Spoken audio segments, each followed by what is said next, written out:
Hi everyone, welcome back to the Movie Reviewers 100. My name is Scott, also known as CINERAM. I do the Thursday review videos here on this collaboration channel.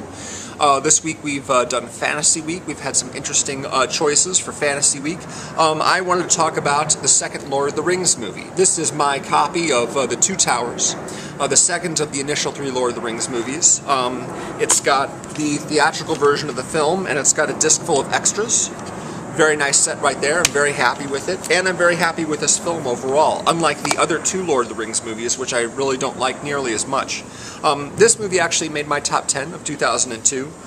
There's a lot of things that I'm pleased by, mostly just the general way that it's constructed. You've got the three different groups of characters that we're following throughout the picture, which is nice. Varies things up throughout instead of following just one group of guys throughout the entire thing.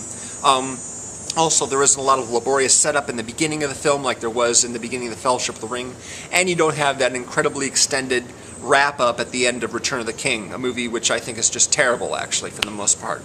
Now, I have to say, I do like the extended versions of both the Fellowship of the Ring and Return of the King better than the theatrical versions, because I feel those extra scenes actually add more. It's just a better experience overall, especially Return of the King. I know Return of the King's final running time in the extended version is over 4 hours, but there's a few extra stuff in there that I'm quite fond of, particularly the very nasty-looking guy in the half-mask who comes out of the gate towards the end of the movie to confront Aragorn and Gandalf and all the other guys, and speaks in that incredibly weird voice and taunts them. The halfling was dear to thee, I see. I just really like that guy. I wish they'd left him in the theatrical version. And of course, you had Sauron. Christopher Lee's final scene in Return of the King was cut from the theatrical version. I like to see that again.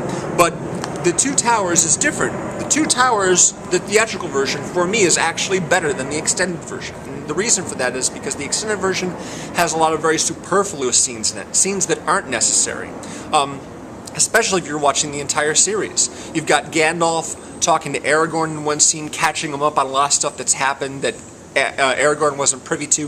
That scene doesn't need to be in there because we already know all about it.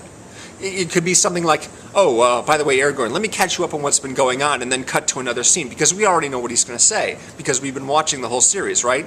And then you've got that scene towards the end, after Helm's Deep, where you've got Pippin and Merry, right? Or is his full name Merry Pippin? I can't remember exactly. Dominic Monaghan and the other guy. I can't remember all the actors' names. But they talk about all the food, all the great stuff that they found at Isengard after the big battle with the tree people, okay? But you have that scene at the beginning of the Return of the King, which they relay all that information about the salted pork and everything like that to their friends, so that scene at the end of The Two Towers, again, isn't really necessary, which is why I like the theatrical version better. I think it's still 3 hours long, but it's more concise. There's unnecessary stuff has been trimmed. I think there's about 40 minutes of extra scenes on The Two Towers that's not in this version, and this is still a very, very, very strong picture. So amongst the Lord of the Rings movies, my favorite is The Two Towers, and the theatrical version is my favorite of the two versions. So there you go. Not really a review, but just sort of an opinion thing on that. I have to say also, the first Hobbit movie, An Unexpected Journey, I liked overall very much, and more so than either Fellowship of the Ring or Return of the King. So those would be my two favorite Hobbit or Tolkien movies so far. Anyway, just a quick little opinion piece on that right there. So thanks for watching, and we've got a new theme starting tomorrow. So please tune in for that and subscribe if you haven't already. Thanks very much.